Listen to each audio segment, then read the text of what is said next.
आता पाहूया 36 जिल्हे 50 बातम्या।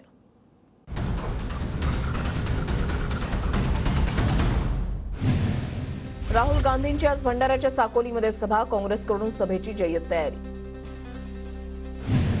मुख्यमंत्री शिंदेंचा आज कोल्हापूर दौरा, राजेश क्षीरसागरांच्या घरी सांत्वनपर भेट देणार। मुंबईत मनसे अध्यक्ष राज ठाकरेंच्या उपस्थितीमध्ये आज बैठक, वांद्रे इथल्या MIG क्लबमध्ये सकाळी 11 वाजता बैठक पार पडणार। खासदार संजय राऊत आज छत्रपती संभाजीनगरच्या दौऱ्यावर, मवियाचे उमेदवार चंद्रकांत खैरे यांच्या प्रचार कार्यालयाचं उद्घाटन करणार। यवतमाळ वाशिमच्या खासदार भावना गवळींची आज पत्रकार परिषद, पक्षानं तिकीट कापल्यानंतर भावना गवळी पहिल्यांदाच माध्यमांशी संवाद साधणार। बारामती लोकसभेच्या माहितीच्या उमेदवार सुनेत्रा पवारांचा आज मुळशी तालुक्याचा दौरा, हिंजवडीतून संवाद दौऱ्याला सुरुवात करणार। सुनेत्रा पवार, शिवाजीराव आढळराव आणि सुनील तटकरे 18 एप्रिलला उमेदवारी अर्ज भरणार। बारामती, शिरूर, रायगडसाठी 7 मे रोजी मतदान पार पडणार। रत्नागिरी, सिंधुदुर्ग लोकसभा मतदारसंघामध्ये भाजपकडून जोरदार तयारी, 13 ते 27 एप्रिल दरम्यान भाजपच्या 56 नमो संवाद सभा।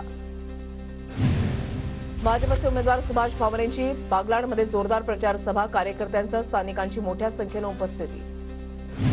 नंदुरबार लोकसभेसाठी वंचितकडून हेमंत सूर्यवंशी यांना उमेदवारी जाहीर, नंदुरबारमध्ये अपक्ष उमेदवारांची संख्या वाढणार। नागपूर जिल्ह्यामध्ये निवडणूक ड्युटी रद्द करण्यासाठी 2200 कर्मचाऱ्यांचे अर्ज, आतापर्यंत प्रशासनानं 1000 कर्मचाऱ्यांचे अर्ज मान्य केले। पिंपरी चिंचवड सहकारी बँकेच्या 38 पैकी 32 कर्मचाऱ्यांना इलेक्शन ड्युटी, निवडणुकीचे कामकाज करावे की बँकेचं, कर्मचाऱ्यांकडून सवाल उपस्थित। राज्यात विविध तुरुंगांमधील बंदी, यंदा मतदानाचा हक्क बजावणार, मतदारांना टपालाद्वारे सुविधा उपलब्ध करून दिली जाणार।